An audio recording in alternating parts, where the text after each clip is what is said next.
প্রিয় দেশবাসী, আপনারা জানেন গণপ্রজাতন্ত্রী বাংলাদেশ সরকার কর্তৃক নিবন্ধীকৃত আন্তর্জাতিক মানবাধিকার সংস্থা বাংলাদেশ আইন সহায়তা কেন্দ্র ফাউন্ডেশন বাসক কর্তৃক সারা দেশব্যাপী অবহেলিত, লাঞ্ছিত, বঞ্চিত যে মানুষগুলো আছে তাদের পাশে গিয়ে আমরা আইনি সহায়তা দিয়ে থাকি। সেই ধারাবাহিকতায় আজকে আমাদের যে মানবাধিকার সংস্থায় একজন ভুক্তভোগী বোন, যার নাম আয়েশা বেগম, তিনি ওমান প্রবাসী। তিনি দীর্ঘদিন তার পেটের তাড়নায় তিনি বুয়ার কাজ করেছেন ওমানে।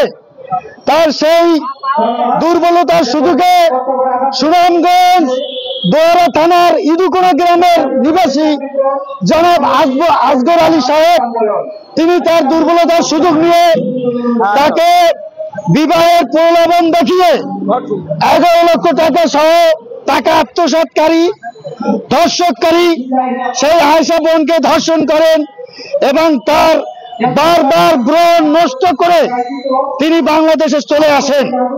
তার টাকা আত্মসাৎ করে তিনি মৌলভীবাজার জেলাধীন বড়লেখা থানার অন্তর্গত একটি চৌকি রেস্টুরেন্টে তিনি এখন ম্যানেজার পদে চাকরিরত। আমরা সেখানে সুনামগঞ্জ জেলায় দোয়ারা থানায় গিয়েছিলাম। সেখানকার ওসি মহোদয়ের সহযোগিতায় আমরা সেখানে প্রশাসন নিয়ে সেই ধর্ষক আসগর আলীর বাড়িতে গিয়ে আমরা তার সাথে কথা বলি। তার যারা বাবা, ভাই, বোন, তাদের সাথে আমরা কথা বলি।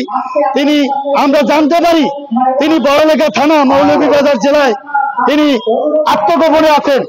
আমি সেই জায়গায় গিয়ে আমরা প্রশাসনের সহযোগিতায়, সেই দোয়ারা থানার ওসি মহোদয়ের সহযোগিতায় আমি সেই আসগর আলীকে ধরতে পারি এবং তার সাথে কথা বলি।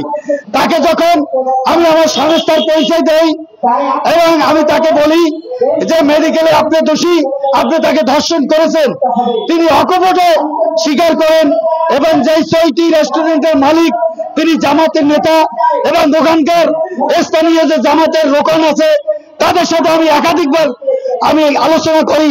তারা আমাকে ডেট ফিক্সড করেন, সেই ডেট অনুযায়ী আমি আবার সেই দোয়ারা থানায়, বড়লেখা থানায় আমি চলে যাই। সেখানকার স্থানীয় লোকেরা, জামাতের নেতারা, তারা আমাকে বলেন, ভাই আমি আপনাকে আশ্বস্ত করি, আমি আশ্বস্ত করছি আমি এই আসগর আলীর বিচার করব এবং এই বিষয়টা বড়লেখা থানার ওসি মহোদয় জানেন, ওখানকার ওসি অপারেশন তিনিও জানেন। আমি সেখানে